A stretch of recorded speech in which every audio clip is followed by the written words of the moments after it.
Come on in, dear dreamer. The fire's already crackling, and there's a cozy spot just for you, close enough to feel the warmth on your cheeks. Take a breath and let it out slowly. You've made it through the day. Can you hear the gentle crackle of the flames?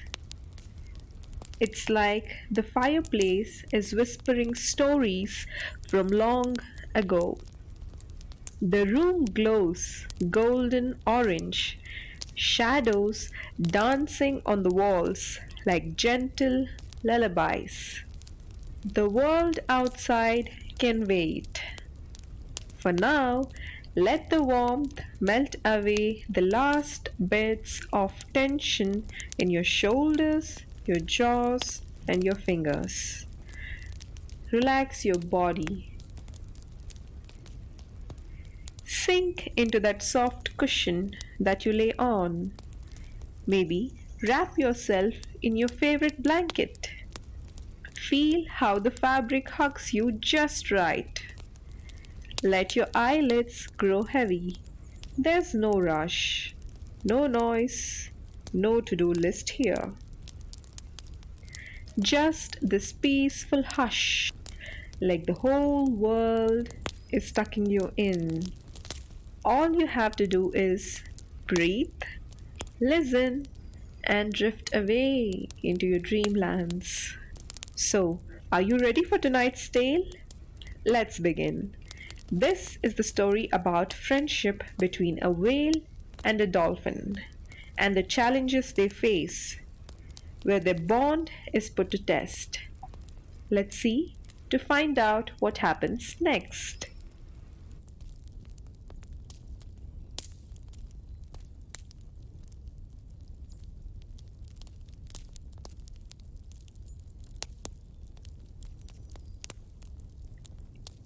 Part 2. The Drift of Doubt. The days after the whisper were not the same. Dari still darted joyfully through kelp forests and played with the giggling bubblefish. But Weyr was quieter, his songs fewer, his journeys slower. He often paused mid sentence, listening not to the sea, but to the storm brewing inside him. Dari noticed it and asked, "Weyr, what is it? You seem so far." "I'm right here, little light," he replied gently. But even his gentle rumble was distant. "But the sea feels colder," he told. Dari hesitated.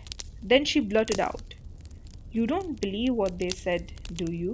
About me seeing things to predators?" Weyr answered, "I don't want to believe it, but the sea does not lie either, Dari. There are creatures, elder ones, who heard things, heard your voice." "My voice?" she said, stunned. "What if they imitated me?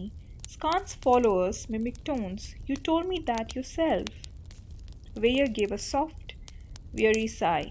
It's hard to know what's real when silence follows your name. It hurt deeply. Weir wasn't just a friend. He was Dari's only family in this ever shifting ocean. She swam away from him that night, not in anger but in sorrow. Her usual graceful leaps were heavy, her heart ached. Meanwhile, Weir too descended into his solitude. He sang no songs that night, just a long, low note that echoed like mourning through the sea. And far away near the shipwreck galley, Scarn grinned with teeth sharp enough to crack hope. He had planted just enough doubt. In the wake of their growing silence, the sea creatures began to choose. Some drifted towards Weir, seeking wisdom, while others clung on to Dari's energy. The currents that once flowed united began to split like frayed ropes, but not all were swayed. Among the drifting moon jellies, glowing with bioluminescence, lived a quiet yet curious soul, Luma, the jellyfish. She had no sharp teeth or mighty fluke. She drifted where the currents took her, absorbing whispers and watching. Often others forgot she was even there. But she remembered. She had seen Skarn's dark shadows near the kelp caves, heard mimicking voice practicing Dari's laugh. Not everything in the sea was as it seemed. She pulsed gently and began her journey to find the truth. First, she visited the echo caverns, where forgotten songs lingered. Then, the clam spires, where the gossip fish kept their records. She stitched pieces of sound, whisper, lies, and echoes, and she found it. The mimic voices, the crafted slanderers, the edited truths. The truth was that Skan had seeded it all. Luma, though soft and nearly invisible, burned with a purpose. She would bring back the truth to Weyr and Dari, but the time was slipping. Skan had sensed her curiosity and sent his currents out. By the time she reached the twilight shelf, Weyr was already preparing for a final dive into the trench, believing he had lost Dari's trust forever. Dari, meanwhile, drifted among the mangrove shallows, not knowing that the tide was turning against them both.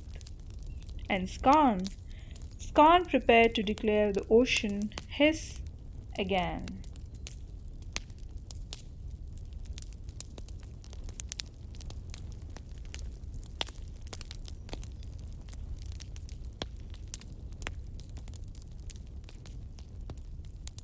Candle gently dimming in a room that now glows with peace.